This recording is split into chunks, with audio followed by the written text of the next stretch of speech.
Taureau, bonjour à vous et bienvenue sur ma chaîne pour votre lecture de vie sentimentale pour ces mois de mai et juin 2022. J'espère que vous allez tous très bien.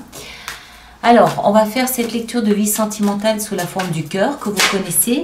Je vais simplement rappeler aux personnes qui sont nouvelles sur la chaîne que le côté droit du cœur, c'est pour le signe pour lequel je lis, en l'occurrence vous, Taureau, et l'autre côté, c'est pour votre partenaire. Alors, si vous n'avez pas de partenaire, il peut s'agir de n'importe qui dans votre sphère immédiate, une personne avec qui les relations peuvent être particulières en ce moment et vous pouvez trouver à travers cette relation, à travers cette lecture, pardon, une résolution à cette relation. Ça peut aussi tout simplement être la personne à laquelle vous pensez, la personne à laquelle vous aspirez. D'accord? Maintenant, si vous vous reconnaissez davantage dans l'autre côté, n'hésitez pas à changer, à intervertir, ça n'altère en rien le message, d'accord? Vous adaptez bien évidemment en genre, moi je vais parler du partenaire, mais vous adaptez en fonction de ce que vous vivez. Et puis, alors qu'est-ce que j'ai d'autre à dire encore par rapport à cette lecture? Elle aura son extension sur mon site internet, cela va de soi. Et il y avait encore autre chose. Oui, tous les jeux que j'utilise seront nommés et listés dans la rubrique communauté. Voilà, j'ai tout dit. Je vous sortirai aussi une petite carte oracle union à la fin de la lecture et l'amour universel dans l'extension. D'accord?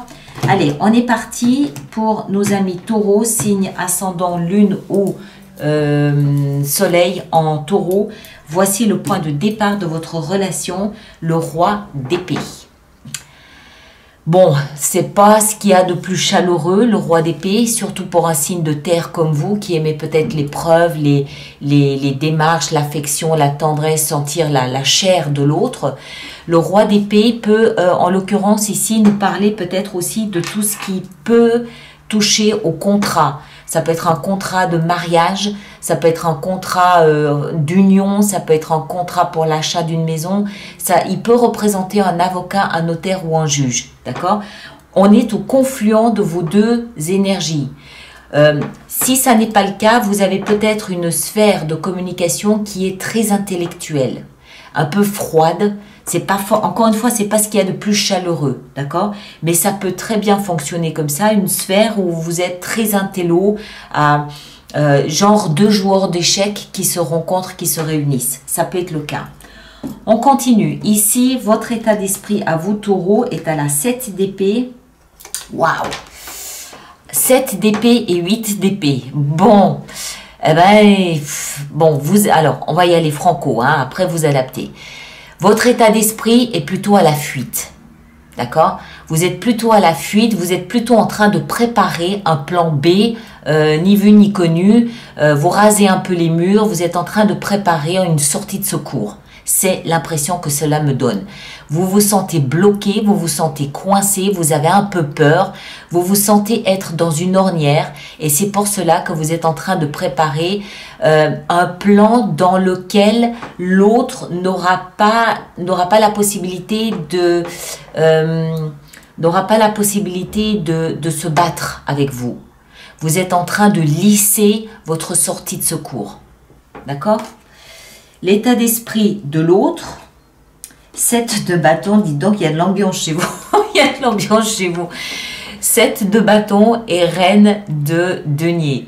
Alors, l'état d'esprit de l'autre est un peu différent en ce sens qu'il ou elle se préoccupe davantage de son bien-être, de son confort.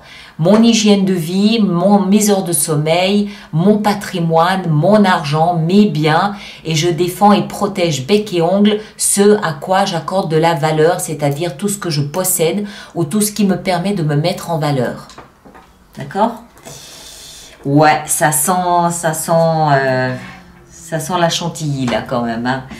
Le passé, votre passé à vous, amis taureau, 5 d'épée. Vous n'avez que des épées alors que vous êtes un signe de terre, vous devrez avoir des deniers. Vous êtes beaucoup dans la réflexion, l'analyse, la pensée, les mots un peu durs, les mots un peu crus, la communication tranchante, coupante. C'est pas... Waouh! Bref, on n'est pas là pour juger, il y a une raison probablement, d'accord? Donc de là d'où vous venez d'un combat. Vous avez dû mener un combat où vous avez cherché par tous les moyens à avoir le dernier mot. D'accord? Le partenaire, de là d'où il vient, 7 de denier. Alors, le partenaire, il est moins, on dirait qu'il est moins il est moins volubile que vous. Il est moins dans la communication. Il est plus à s'interroger sur ce dont il a besoin et comment protéger ce dont il a besoin. De là d'où il vient, il a fait le bilan. Il a fait un état des lieux de la situation. D'accord? Encore une fois, ça peut être vous ici, hein. Ce serait plus compréhensif en même temps. Mais bon, voilà, vous adaptez, voilà. Donc, le partenaire, il a fait un bilan. Il a fait, en fait, c'est la carte de la moisson. Et donc, à un moment donné, le partenaire se dit, OK, qu'est-ce que j'ai dans mon panier de récolte? Est-ce que ça valait la peine ou pas? Mais c'est le passé. Donc, de là d'où il vient, il a déjà dû établir une espèce de bilan de quelque chose qui aujourd'hui l'amène à avoir cet état d'esprit ici où il est très dans l'autoprotection, il est très dans le moi et moi et moi d'abord et les autres après, je pense. D'accord? Ensuite, on a les actions que vous vous engagez. Waouh! 2 de coupe. Et valet de denier. Ok, vous voulez clairement un nouveau départ amoureux.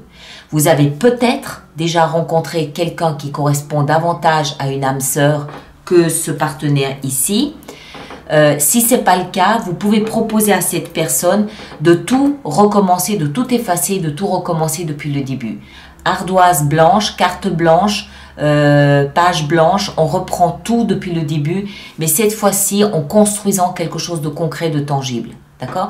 Si c'est pas un partenaire amoureux, si c'est par exemple un enfant avec qui vous avez peut-être des conflits de communication, vous pouvez à ce moment-là lui rappeler à quel point vous l'aimez et aussi lui proposer de tout reprendre depuis le début et lui rappeler en fait quelle est sa place d'enfant et quelle est votre place de parent.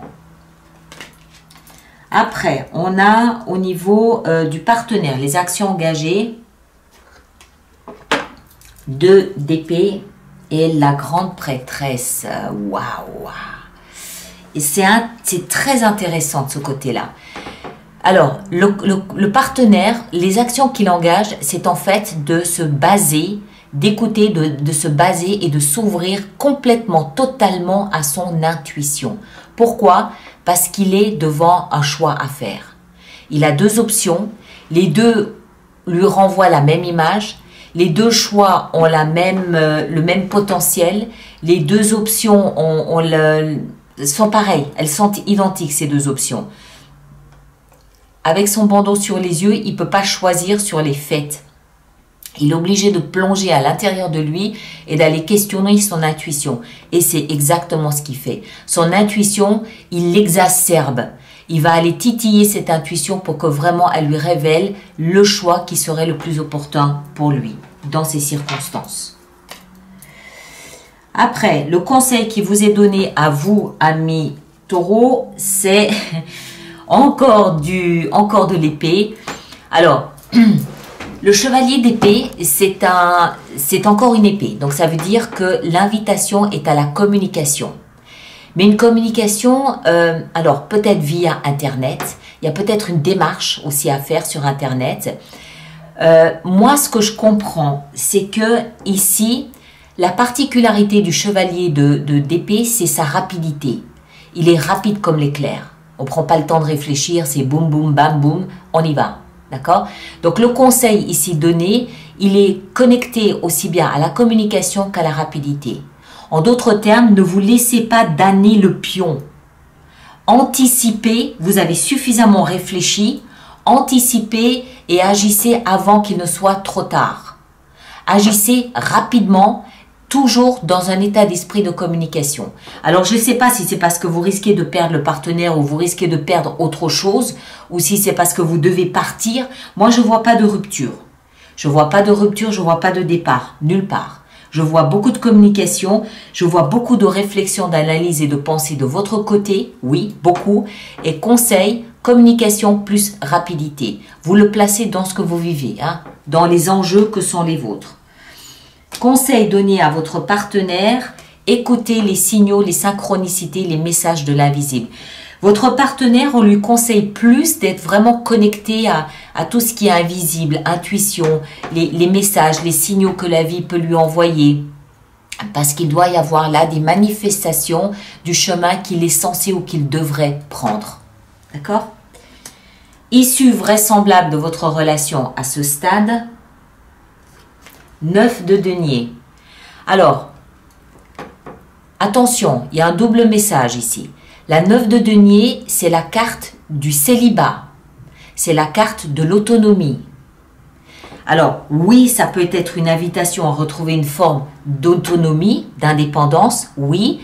Mais ici, on est encore une fois, c'est encore une fois le pont entre les deux énergies. Donc, est-ce que ça veut dire que la relation doit peut-être prendre une certaine forme d'autonomie sans pour autant qu'il y ait de rupture? C'est possible aussi. Peut-être que l'enjeu de toute cette communication, c'est l'indépendance et l'autonomie. D'accord? Conseil ou issue vraisemblable, indépendance et autonomie. Ça peut aller dans un sens comme ça peut aller dans l'autre sens. Ça peut être pour la relation qui prend son envol ou vous vous séparez, mais je ne crois pas, j'ai pas cette sensation. Moi, j'ai l'impression qu'il y avait peut-être un peu d'étouffement et que il semble que l'autonomie, peut-être même juste financière, soit au cœur de cette grande discussion, de ce grand chambardement ici pour vous. D'accord? Votre indépendance financière peut être aussi le sujet de dispute, on ne sait pas. Bref, alors, on va voir votre carte oracle. Alors, selon les instructions de l'auteur de ce jeu, vous devez dans un premier temps accorder de l'importance à la couleur. D'abord, qu'est-ce que ça initie en vous? Ensuite, la définition. Il y a un mot, définition, qui peut être important et il y a 3 petits mots-clés. D'accord? Donc, qu'est-ce que ça génère en vous à l'énoncé de ces mots? Alors, vous êtes le deuxième à avoir ça. Simplicité et la couleur verte. Simplicité et le vert. Peut-être revenir à une communication plus simple. Les 3 mots-clés sont nature, existence et jouissance. Je répète, nature, existence et jouissance. Alors, extension. Donc, je rappelle pour toutes les personnes pour qui... Ah oui, le passé. Il faut qu'on vire le passé. On vire le passé et ça, on va le mettre là. Alors, toutes les personnes pour qui cette lecture fait résonance, je vous rappelle qu'il y a une extension. Alors, on va la préparer. On va voir ce que ça nous donne. Alors, on va commencer par le roi d'épée ici. Le roi d'épée, qu'est-ce qu'on a avec ce bonhomme? Waouh, la tour. Oui, moi je pense que ça peut être un avocat ou un juge qui vous adresse une lettre à tous les deux qui peut un peu secouer les choses. Oui. En tout cas, ça en a le parfum. Après, votre état d'esprit à vous ici, avec toutes ces épées, 10 d'épée. Ouais, votre état d'esprit n'est pas à la fanfare, hein. Il faut vous remettre debout là, hein, mes taureaux. L'état d'esprit du partenaire est à la 2 de coupe, complètement différent. Qu'est-ce qu'on avait? Oui, c'était comme ça. Non, c'était comme ça. Ça, c'était les actions engagées. Je suis un peu perdue ce matin. Les actions engagées de votre côté, la reine d'épée. Côté partenaire, action engagée avec son intuition, 3 de coupe. Oui, vous êtes dans 2 états d'esprit totalement différents. Action que vous vous engagez, ici avec votre chevalier d'épée, on a le soleil. Et le conseil donné du côté du partenaire, la transformation. L'issue vraisemblable de votre relation à ce stade, 5 de coupe. Bon, il y a du boulot là. D'accord? Il y a du boulot, le chevalier de denier là-dessous. Il y a un petit peu de boulot. Alors, vous allez voir votre signe ascendant ou lunaire, si ça n'est pas taureau, ça va compléter la lecture, d'accord? Surtout pour votre état d'esprit. Encore une fois, vous êtes libre d'interchanger si vous vous reconnaissez davantage dans ce côté-là, en toute honnêteté. Pas parce que c'est plus accommodant, hein. Ensuite, merci de partager, de liker, de vous abonner. Ceux qui me rejoignent pour l'extension, le lien est là-dessous. Et puis, en dehors de ça, on se retrouve le 25 mai prochain pour les lectures du mois de juin. D'accord? Merci à vous tous et à très bientôt. Merci beaucoup.